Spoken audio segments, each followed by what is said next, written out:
off from what he was showing us the other day, as we kick it off on Hardwire for map number 1 of this ever so important PVT series. In the bottom left, our red Protoss from Alpha X, Astrea.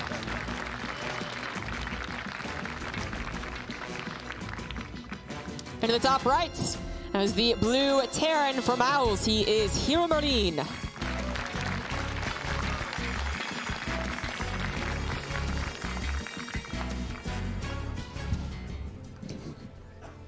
I don't know who our observer is, but I saw that. I saw he was like orchestrating the music with the cursor. Apparently it's Mapu. Hello, Mapu. There you go. All right. Well, no proxies here to start things off. Just very early probe scout, which again, HeroMarine maybe not known for in the past for his proxies, can absolutely bring them out. I'm still thinking actually back to his one base all in versus S. I'm not sure if it was on Hardwire. Didn't actually. Pig was the one that went over that, but the fact is that HeroMarine really can seemingly do anything on top of also go to the extreme of the other end, which is 3cc, which, you know, I feel like there was maybe a month where 3cc versus Protoss was actually every game, and that was a few months ago at this point, and now it's kind of flipped back to either, you know, typical 2-base or even just a factory expand, or fake factory expand, actually. But that point is that HeroMarine can also bring that one out. Astrea, I feel like I want to believe in his unique playstyle, but especially already being in such a precarious position in the groups, it's hard to. Yeah, the problem with having like a unique playstyle, right, is that a lot of the time it's unique for a reason. What is meta because it helps you get to a good state of the game reliably. But that's obviously not what unique does. You know, it has weaknesses generally. You know, it's meant to be more surprising, but it's maybe not well-rounded. So yeah, I just worry a little bit about the first, I would say 8 minutes. I feel like if he can get to 8-9 minutes, yeah, HeroMarine is fantastic in the later game. He's shown us that repeatedly in this event already. But then I feel a lot better for Astrea. If you get some splash damage up, if you can play from there, then I'm a big believer this probe gets out of there. Yeah, I thought I was actually going to do something kind of nefarious, but yeah, it was just went for the scout. Proxy, wasn't it? Yeah, I thought. But no pylon, of course. Stargate does go back at home. So Astrea actually choosing to play for the Stargate. Reaper, I don't believe actually got back to see it. I'm not sure what the Reaper saw, as it does get away. Yeah, let's have a little quick peek. Didn't get far enough in. So, saw the Cybercore, of course, but no Stargate Scout. And the Stargate's a bit of a mix-up as well from what Astrea was really predominantly using back in the open bracket. He used a lot more blink openers, if I'm not mistaken. Right, that's what the desk was talking about, perhaps that lack of Stargate opener. Opening up the opportunity for the Terrans to go, oh, okay, Widowmine drops. You know, and Peg also brought up the fact that Astrea has his own unique take on the defense should he detect that it's, you know, for instance, a one-base Widowmine drop. Of course, that is not the case. Both of them have expanded. They're going right into Phoenix with a Robo immediately following it up. We're going to have the 2 gases added on and good old Phoenix Colossus. That's kind of the 2 choices that we look for. Phoenix Colossus or Phoenix Charge, one requiring far more gas than the other. Yep, absolutely. The gas count going to be a big tell as to what we maybe see here further down the line. Hellion coming into Scout, obviously has to get past that Adept, decides not to go darting on in as we do take 2 more gases before we go to any further expansion, ZG. Yep, good old Phoenix Colossus. I mean, it is a nice, stable playstyle, actually. I do enjoy Phoenix Charge just because I feel like it is so pouncy. It just is kind of like, hey, I got you, and then you're running back home and dying to everything that's chasing after you. But speaking of dying, here for the probes, the poor probes. 2 have gone down, definitely looking for that third. No, going to go ahead and get that full scout into the main base, as well as being an additional bother, honestly. We're going to confirm that Phoenix, and that is still a very worthwhile scout. We got HeroMarine. Actually, I think already a little suspicious had started a Viking. Yeah. Yeah, so he just continues on with it. Straight into Viking, like you say, he'd already started, had a rough idea. Now has a tank coming through too. With a lot of Marines out, he may be able to go across the map and put some pressure on. One of these Phoenix is low, with a mine shot, which means that actually, you know, if that can be targeted down quickly, it's less lift, and maybe that can offset, and you can get in position and do something with this early Terran army. Yeah, that makes sense. The Phoenix went across the map to the scouting, otherwise not had, with the opener here from Astrea. Yeah, gets bopped by a Widowmine.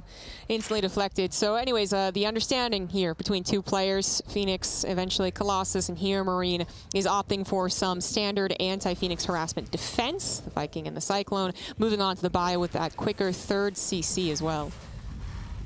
Yeah, just going straight into it, really not mixing it up too much. The Raven is always interesting call. It's an interesting unit, really, because I feel like amongst, you know, the pros, we generally don't discuss what is really a hard unit to micro and to utilize. We just kind of assume that they've all practiced it so much. You know, we don't say, well, the Viper's really hard to use in this situation most of the time. But we do give credit if they, you know, make a mistake, of course. But the Raven especially so, I think, gets credit for just being this awkward unit acceleration speed-wise. And I'm bringing it up specifically because against Phoenix, it also dies very quickly. So the option to go for a Raven against the Phoenix, particularly, like that's not why you're getting it, right? That actually just died to the Phoenix. But if you can get like an interference matrix on the Colossus that we kind of expected to come through here, then the Raven is totally worth it. That beautiful thing to have. It feels very high risk, high reward in this situation. You know you're playing against Phoenix, but you still go into it. So many times these Phoenix will just give one of themselves up to go and get it and just get rid of it ASAP. But if you can keep it alive, brilliant. Even better, sometimes those Phoenix dive and they don't quite get it. The auto turrets go down. You get a couple Phoenix kill, and that can be very, very fun. But here we go with HeroMarine starting to push, and it is going to be scary. That's the first Colossus coming through. If you Matrix that, well, there ain't a lot to help out. HeroMarine's actually just going to move up for the third base. He ain't going to go pushing yet. I was going to say, that would be a very interesting push. It'd be like really one of those weirder timed ones. I was just really excited. I'm like, he's got the Raven, you know it's time. Here I am just kindly being like, Wardy, I see that you have a point, but also you're really stupid right now. Like, can you please? I realized as I was saying, I was like, this ain't no push, but you know, maybe I'll get it by ZG as we do die for the Raven. The Phoenix take a whole bunch of damage on that, and they will just scout on out to the right-hand side after. So, I mean, how many Phoenix died now in total? It was 2. Gets the Raven. It's one of those trades where it's like, okay, I mean, this Phoenix count gets slowed down. I like it for Astrea because the Raven has more potential as the game goes on, of course. Yeah, there is always that, of course. You know, it's not just about the direct resource loss or the direct time of building a unit. It's also about, well, how much does it add to the rest of the game? So, you know, it's very arguable. But it looks like at this point, with HeroMarine choosing a third CC, then the barracks, the later stem, the later combat shields, the later actual push here, we have ourselves a macro game. Astrea also going to be getting away with all of these upgrades. Now, his third Nexus really wasn't all that fast with the Colossus opener plus Twilight Council plus Forge, but he's actually getting a very fast fourth base kind of in comparison, right? Almost right after his third base finishes, still getting saturated. Now the fourth base comes down. That also might give Astrea an option if he has to sack the third, which obviously is not a good option. But you know, we were discussing the comebacks Astrea has made before, and oftentimes it is kind of almost a Zerg like ping pong between the bases for him. Yeah, you lose one side, you've got the other ready to go. As you get ready to lose that one, the next is coming back up, back on the right side or so. It's going to get very fun here because with the bio upgrades finishing, HeroMarine should now be confident to move out onto the map if he wants to. His tank count is good. He's getting the Viking production rolling as well. So we are getting to a stage where we might begin to see some larger fights or some larger army movement outside of just a few Phoenix, which are skirting around the edges. Yeah, I really like Astrea's play so far, as I do consider him the underdog.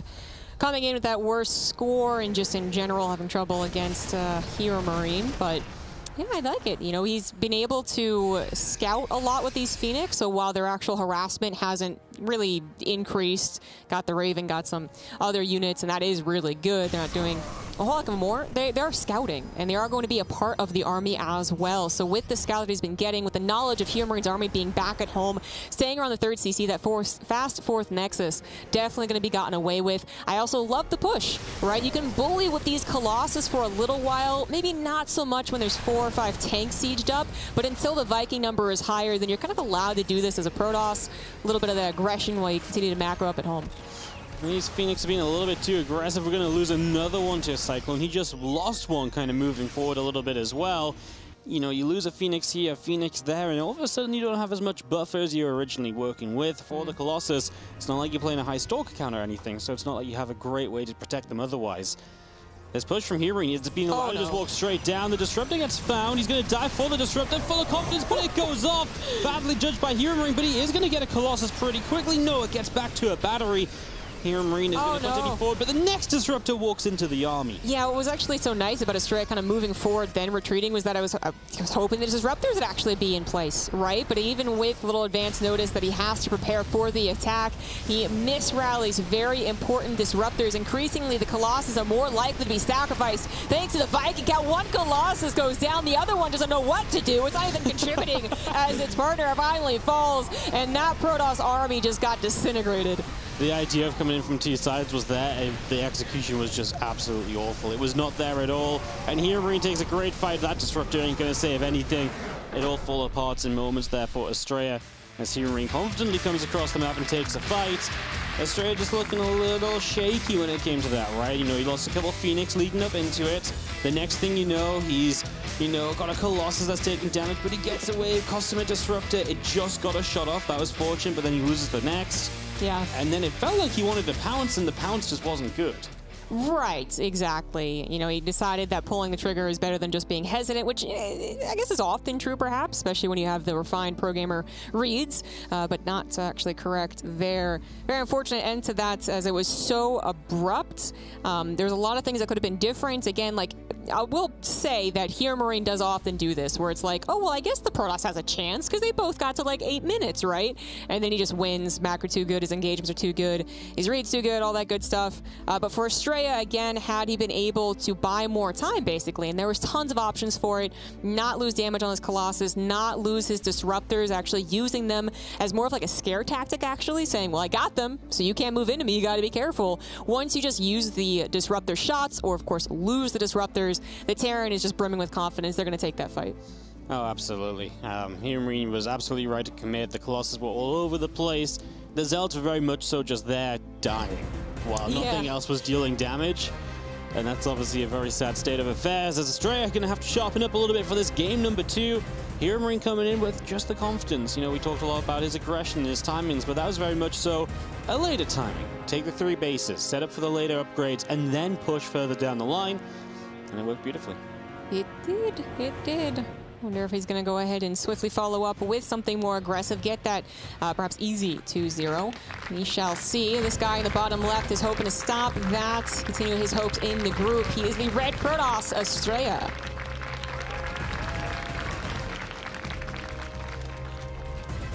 Top right-hand side, our blue Terran player from Mouse. It is HeroMarine.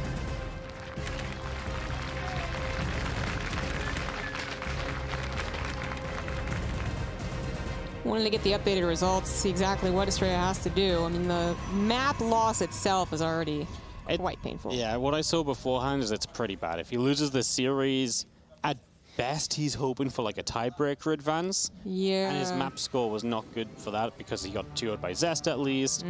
Would be even worse if he lost 0-2 here. I think if he loses 0-2 here, it would not be possible in any way. Yeah, I think you're right. I think you're right. We'll, of course, be waiting on confirmation by people basically smarter than us, let's be real. But yeah, it's also just a tough road ahead. So even if this was like a well maybe, then you know, Astrea's next match will be against Trap. Still some cash on the line for all these best of 3s, as well as just the knowledge that you might have messed up HeroMarine in his chances of victory, getting first, for instance, instead of 2nd or 3rd. And as a reminder, getting first in a group headed right towards that round of 8, entirely skipping a stage, round of 12. That is what people really want. You know, ZG said, people smarter than us, we can do the math, just not while we cast. I would love to agree, but I don't think I can. I can, at least. I just can't do the math. I'm sorry. I'm sorry. I didn't mean to put you on the spot. I did not pass. Didn't mean to make you double down on the math. Didn't mean to make you double down on the lack of math ability statement.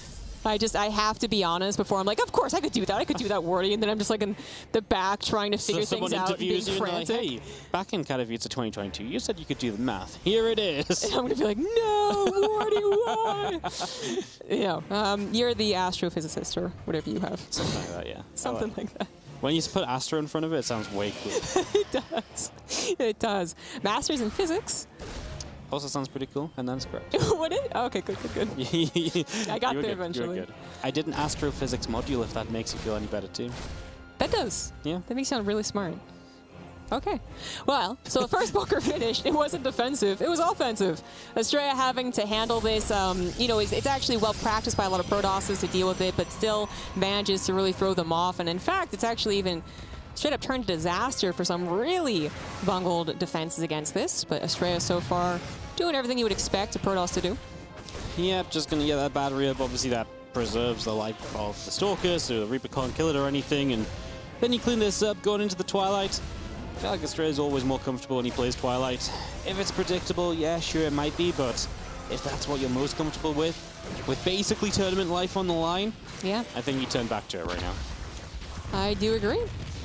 HeroMarine gets a little bit of that harassment, that damage. You know, always awkward for the Protoss, having to keep the units at home, having to build the second shield battery. Specifically, the Adept also kept at home is one of the few forms of scouting that the Protoss has with this opener, unless you get a sentry, which you would not do if they were bunker harassing you. Yep. Well, as gateways come online, we're going to have our robo facility coming up, and it does just look pretty regular across the board. Astrea most likely looking to step out and take a third base here, I'd say, more than anything else. So shouldn't be overly aggressive. HeroMarine factory, starport getting into a Widow Mine drop. An additional barracks coming down pretty much right away. And just getting ready for the future. There's our probe on the third base, a Hellion on the watchtower. And we wait to see what 2,000 atmospheres will turn on into.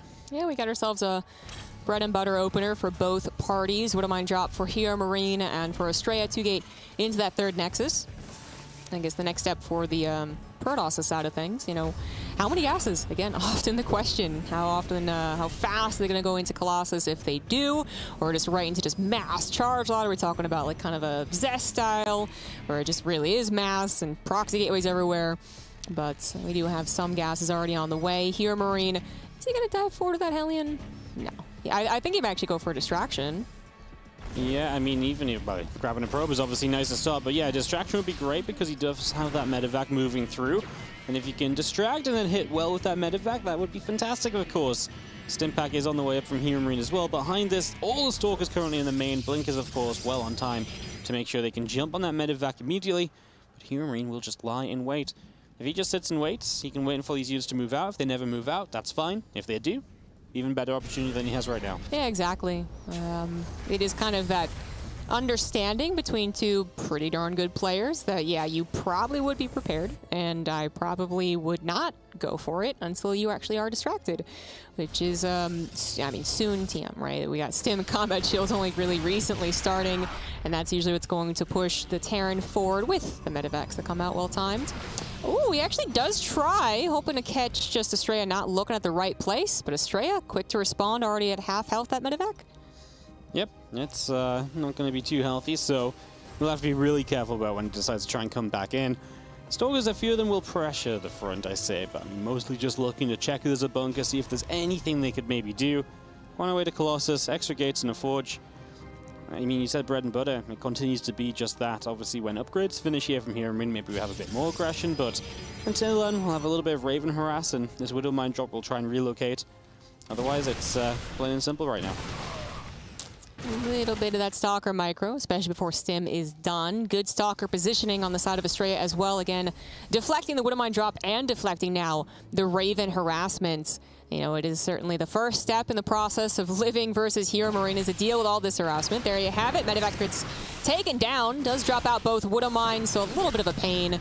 Some last-second blink micro. But it is also a lot better. Okay, there you go. A lot better if you actually can kill the medevac, or if you can kill the Raven, that would actually be glorious. So on the side of the Terran, you don't really want to over-dedicate with the auto-turret harassment. It has the interference matrix, it goes for it, and actually Astrea just way too far forward, manages to barely save the Colossus, and shield battery overcharge is popped, but those sentries are supposed to buy time. They actually end up being used almost pointlessly, and that shield battery going to be targeted down, the Colossus as well, and that may just effectively be game. Yeah, HeroMarine is going to get cleaned up. He will be pushed away.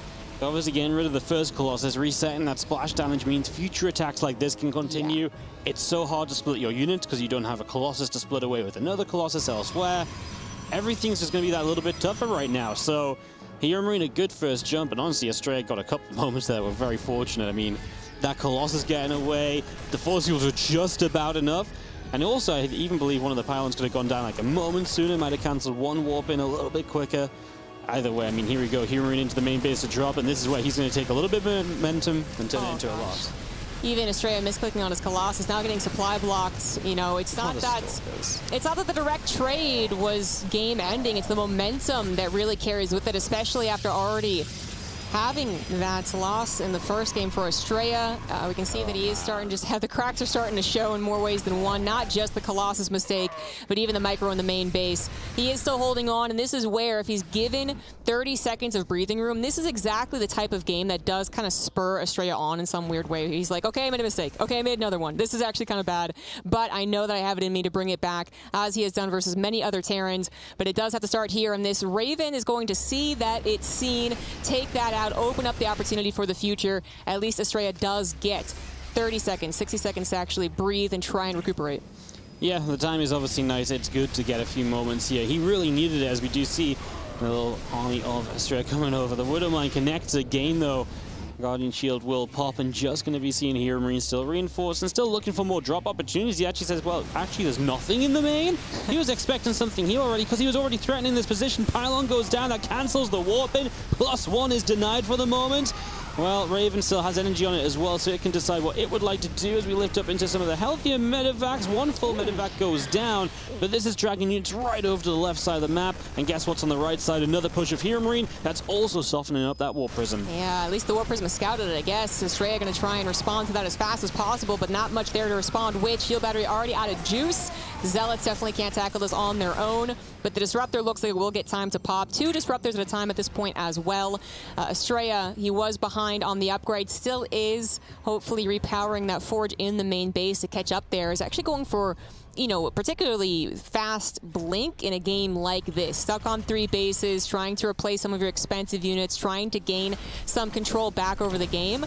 Well, it might be a risk, but if it works out, if he does get DTs into HeroMarine's side of the map, that's exactly actually how you would start a comeback. And speaking of, first one appears. Oh my goodness, oh, though. The upgrade. Yeah, he can't one-shot the SCVs. You know, I think that should be a permanent addition of DTs. Just personal preference. Yeah, right? Yeah? Is Terran speaker? I mean, you know, as a representative of all races, I just feel like it would be fun. Yeah, of course. Warp Prism does get taken down, severely limiting the opportunity for Astrea to get that damage on the other side of the map. But yeah, at this point, you do just kind of have to admit that you have to walk the DTs forward, hope that at the very least they get a nice distraction. Now we have the one shot as the upgrade finally finished. He repowered the Forge. 2-2 is now on the way because HeroMarine kind of had to stop and build everything else. It's not like his 2-2 was immediate. His armory is even halfway done. Yeah, given a bit of time, Astrea is looking a little bit better, right? If he can just keep on surviving. Obviously, because HeroMarine went a little bit more into the tech and everything right now, without the 2-2, perhaps this is still a moment where he can make something happen. But if Astrea keeps holding on, a minute or two down the line, he's going to be very, very well set up with an upgrade lead, DTs blinking around. You know, if he can get a few of those properly on the map. Well, let's see. HeroMarine just decides he can jump on these Disruptors. Now he's going to have to start splitting as he goes. I mean, the Disruptors kind of overlapped, and that saved HeroMarine from taking more damage than what it could have been. That was one of the most ballsy plays I think we've seen all week. It was ballsy against the balls, I do agree. That was not what I expected HeroMarine to do at all. And while he does survive, it wasn't worth it maybe as a trade, and certainly as just, you know, it doesn't add anything. There's no next attack now, even though he did kill some of the Disruptors. I actually, maybe he does think that that is worth it. So there's only 2 Disruptors on the field now, far less threatening than if there were more. Interference Matrix comes down as well. The Colossus are doing damage here, but the Vikings will eventually take them out. Now the question is, will the Disruptors get their shot? Will enough charge lots come in to save the day? 3rd Disruptor comes forward. Now with a total of 4, it does look like Astrea is going to hold that 4th base. Nice little hole. DTs get turned around from the natural. They're going to go to the top side instead, where there is going to be a missile turret and a planetary. And oh no, the DTs 2 or 3 go down. The last one on low HP will just about get out of there, blinking for its life. A 2 HP DT. Yeah, really needs something over on the other side of the map, even a 2 HP DT. And now Covert Ops. Okay, well, goodbye. 2-2 does finish for the Protoss, and we even have the Stalkers being rebuilt here, now going to be their own little aggressive hit squad, only a couple of Zealots in tow. Disruptors left back at home are hoping to be able to kind of draw the line without additional support. This is often what we see from Protoss players. 6, 8 Disruptors back at home typically cover each other, and then you could even see Protosses send 20 Zealots across the map. In this case, Astrea is not quite there, but he is making sure that he has some type of map presence. Map presence is obviously really key at this sort of stage. You need to know where things are at. Being able to distract your opponents is absolutely huge. Again, 2-2 upgrade's not quite there yet from HeroMarine. If they finish up, that would help a lot. He is max, so he kind of wants to fight a little bit, but of course, maybe you wait for those upgrades. Some warning shots here as probes continue to long distance and get taken down. Astrea obviously onto 4 bases. HeroMarine's readying up for 5th base. That's finishing up in production. As he does get chased down over here, dropped a little bit of an EMP. Just going to keep on kiting. The Disruptor shot connects as HeroMarine just stopped at the wrong moment. I mean, he obviously was controlling that for so long and then just gave up at, you know, the last second, basically. Yeah, that was actually a bit odd. I thought he was going to stop the split, and that didn't happen either. But overall, perhaps not super important. It does look like Astrea was going to be able to clean that up regardless, but now HeroMarine just a little bit less helping out this planetary, and now under fire in such a way against the Disruptors. Once the Disruptors have actually, I guess, gone across the map, then they're using your opponent's choke, your opponent's, I guess, lack of space to micro, and oh, well, this actually has a lot of micro potential. So much now, actually. The concave comes through. The Disruptors apparently out of shots entirely. Every single one of them being shot down. 2 of them still alive, but just barely. Where are the reinforcements? Astrea now with basically 0 splash. I mean, does he have to go up this base? I'm surprised still sticking around. Yeah, he stood around for longer than he needed to. He's going to try and jump on this now with a lot of zealots. I mean, HeroMarine is heavily stimmed. This is Astrea's chance to at least get some cleanup. We're scanning down for DTs. He gets an observer instead. Astrea has to turn away, but all the Disruptors are gone. And Astrea is just going to end up playing a very scrappy game, right? Disruptor, DT, basically, is what he's playing with. He's going to try and counter, get some Disruptor shots. That is the sort of thing that Astrea does best. Yeah. But, I mean, he's got to do it against HeroMarine right now, and, well, Big Gabe has some momentum. He's got some confidence, I feel like, after the last couple fights. Yeah, exactly. HeroMarine on 5 bases, starting his 3-3 as Astrea completes his. That is important to note. The gateway armies, when reduced down to them, are a little bit stronger than you would expect. And if we do get DT Blink used in a surround fashion, then we could actually talk about gateway armies once again winning even without that splash. It would be a very perfect scenario, but we've seen it occasionally. Yeah, I mean, it is possible, right? So we will see so many DTs. I can't get out of my head the Astrea game against Uthermal in the qualifying match where the 20 DTs just walked into a base and had some fun. I mean, he's on his way there. 13 of them currently sat, selected by our observers, so nothing good. HeroMarine just continue to build up bases, right? He's doing what he should do at this stage of the game, just get more bases, more economy, more potential scans. All these things are just going to cover him as, yep, and that's why map control is important. Yeah, that's a very good point. There is the lesson right then and there.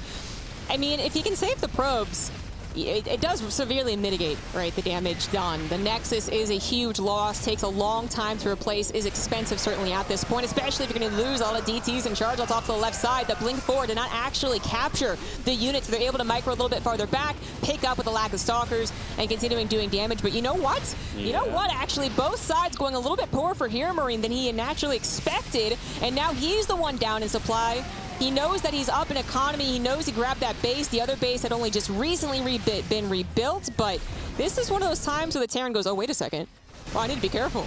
Yeah, that bottom right fight was really bad for him. It was obviously while we're looking at the top left, and he lost pretty much everything down there, and Astrea had a lot left over, and right now pushing forward.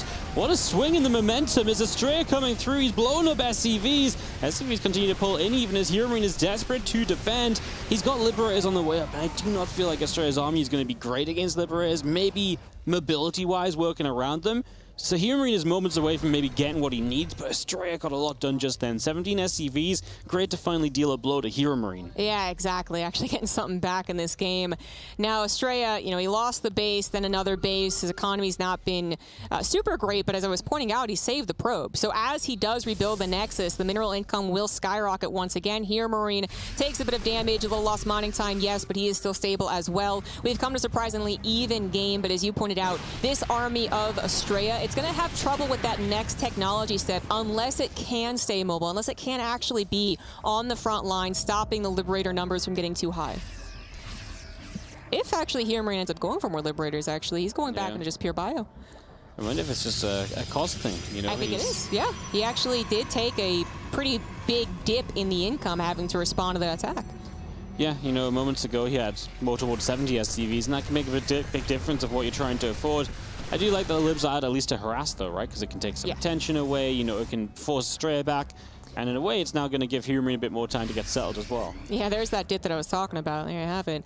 The Liberator also going to be useful for the anti-DT blink defense. So that's exactly what we see here. HeroMarine actually very attentive to having at least one Liberator on every single command center. That's going to get a couple of extra shots, get those DTs down to a reasonable number. With a fast repair, you can actually save a planetary that would otherwise be a goner. DTs do blink right behind that army, really taking away the power of the micro of the bio. And HeroMarine, at this point, he absolutely is thinking, oh, did I actually let this game go? Yeah, no, it's become a lot tougher than it once was. It was really HeroMarine this and HeroMarine that, but fights are happening insane because again, he's just diving on disruptors today. He couldn't quite get the target on the last one. He loses everything as he loads up. I mean, I think the problem there was he actually struck up the target fire the next two disruptors, right? Because they were just in the middle of everything. And I think a few shots went off on Stalkers, and that made the difference. Shots went off, and obviously the Stalkers getting the follow-up.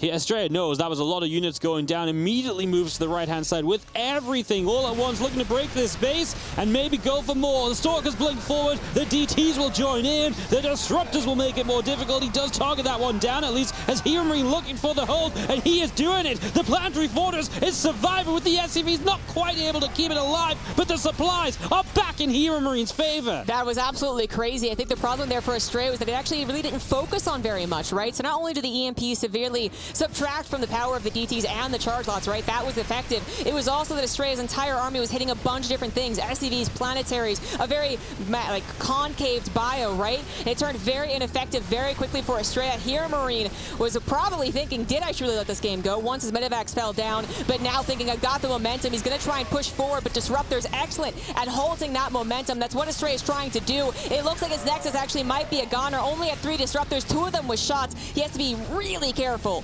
with how he uses it, because pretty much HeroMarine can count shots. He can count bullets. He's been so good at just being patient with the Disruptors and waiting for the next shot, making sure it comes at the right time. Double Disruptor shot here, maybe a little bit more panicky when it wasn't really needed. He'll expand to the top left while this is going on. HeroMarine is looking around, waiting for the chance to jump on these Disruptors if Astrea makes the mistake. Astrea ain't giving it to him just yet, though, but it is a big threat that HeroMarine is applying. And obviously momentum swings again in this TVP. Yeah, it's crazy TVP, exactly where I thought Astrea would thrive should he get the chance, and here it is. Can he hold against the Liberators? However, that is the big question. A couple of Liberators is really all that's necessary, but suddenly, like 5 of them show up because a lot of them were, again, protecting command centers. Definitely the right call to unsiege and put them on the front lines. Really put a chokehold on Astrea. He needs the mobility. He needs to find the Liberators unsieged. Then he might be able to take them out. But as long as they're siege hopping, the Disruptors, that's the only thing stopping him from actually being overwhelmed. He's going to go for the break, but I don't think that's going to work. Beautiful splits as well away from those Disruptors, and well, HeroMarine just doesn't lose anything there, and Astrea's attempted commitment just loses him a bunch of units. A Disruptor stuck. The Robo Facility's in trouble trying to get Colossus out, but now unpowered. They won't be doing much of anything anymore, and HeroMarine has the units sieged away from his own natural. Astrea cannot get back in. He's losing production. He's going to lose the base, and obviously this Bio Army now in the top left continues through. It was just surrounding. Astrea's moving up there, so HeroMarine will pull back. But, I mean, he's up in the production. Astrea's not going to build anything else in this game. No, Astrea is going to lose technology and production. He's down now 70 supply, 60 of it in army. So we're talking about some pretty brilliant Disruptor shots to actually make up for it. Just not being able to stop the Liberators from pushing in. So many Disruptors getting sniped, every single one being denied that excellent middle of the bio shot. And with the Disruptors dead, the Liberators on the high ground, Astrea's own main base ending up being impenetrable by his own army. That's going to probably do it. Even the DTs here aren't really giving a lot of hope for Astrea. No, he's going to lose the new base at the top left as well. I had to hold my breath for a second. How many times have we seen HeroMarine misjudge the jump on Disruptors? This time it was perfect, of course, as the top left army might not do brilliantly, but it will trade out well enough for how well he's done everywhere else, remembering that HeroMarine can still rebuild here, while Astrea very much so cannot. Yeah, exactly. I mean, there was the opportunity for Astrea to take one of those fights when the Terran army split up and suddenly you find the entire Protoss army with only 50% of yours. That would be the way that Astrea could bring it in, but that wasn't actually even the case. It was like his army still did not trade well enough against what HeroMarine had.